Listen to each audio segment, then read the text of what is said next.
MLB should abolish the intentional walk after Shohei Ohtani Debacle. Toronto. The intentional walk has outlived its usefulness, as anybody who paid as much as $1,371 face value for a ticket to the 3 World Series games this week at Dodger Stadium can attest. Just like back in the day when Barry Bonds was intentionally walked a record 668 times in his 22-year career, the target in Game 3 was Los Angeles Dodgers star Shohei Ohtani. The Toronto Blue Jays waved him to first base 4 times and walked him once unintentionally in the final 9 innings of a record-tying 18-inning game the Dodgers won. No one paying that kind of money to attend a premier Major League Baseball game wants to see that. The fans are paying to see the man called the best player on the planet swing the bat, not walk. That's fair. That's a fair take. Dodgers manager Dave Roberts said before a Game 5 loss on Wednesday that put the Jays on the verge of winning this fall classic. The no-pitch intentional walk was instituted as a rule change prior to the 2017 season. At least before then, a pitcher had to lob 4 pitches outside the strike zone to complete the task. But in no other sport can a manager take the ball or stick out of the hand of the best opposing player in the game, at least not in the same way. Not Patrick Mahomes in football. Not Connor McDavid in hockey.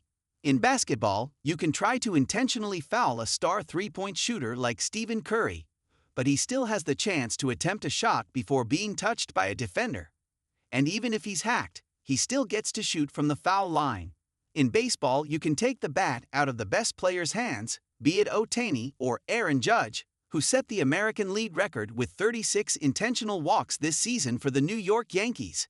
It's not what paying customers want to see, and it's not inherently fair. Obviously, for me on the bias side, I would probably say I wish we could outlaw it because it would benefit the Dodgers, Roberts said. It's a failed strategy anyway, as the San Francisco Giants observed when Bonds walked 2,558 times, 1,947 of them in San Francisco, the equivalent of 5 full seasons of plate appearances. The Giants always noted they scored 30% of the time when Bonds walked. One team's got to win, and if that's taking Shohei out and not pitch to him, then that's what they got to do, Freddie Freeman said. But that means Shohei's on base, so that's also good for the Dodgers. Of course, the key here is that Dodgers have to knock him in. They're hitting .201 in the World Series, and since the 18-inning marathon game, Ohtani is 0 for 7 with another walk and 3 strikeouts. Mookie Betts, who bats directly behind Ohtani, is just 3 for 23 in this fall classic. Monday night, the move ultimately didn't pay off for Blue Jays manager John Schneider, who opted to incessantly walk Ohtani after he hit a pair of homers and 2 doubles in his first 4 at-bats. Ohtani set a record by getting on base 9 times in Game 3 with Betts and Freeman hitting behind him. By walking Ohtani, Schneider kept turning the lineup over, and that roulette wheel finally landed on Freeman, who homered to lead off the bottom of the 18th inning. Schneider said he'd rather have had anyone else beat his team that night than Ohtani. He had a great game, he's a great player. But I think after that, you just take the bat out of his hands, Schneider said. Freeman batted 3 times with runners on base before becoming the first player ever to hit a walk-off homer in 2 World Series games, having done so the first time last year.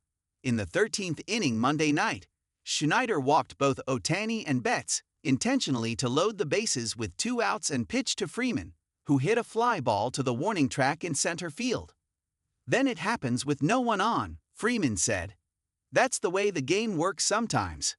Perhaps, but the game would never have lasted 18 innings if Schneider had been forced to at least pitch around Ohtani. There's a bit of honor in that. When Schneider was asked if the rule should be changed to wipe out the intentional walk, he noted there are other rules that should be abolished, like not allowing a pitcher to hit, he quipped. Ohtani, as many have said, is a unicorn, the first two-way player since Babe Ruth to regularly hit and pitch in his career.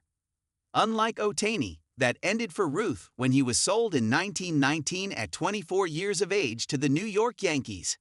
After that he made 5 starts in New York for the remainder of his career, winning all of them. Ohtani, at 31, continues to do both.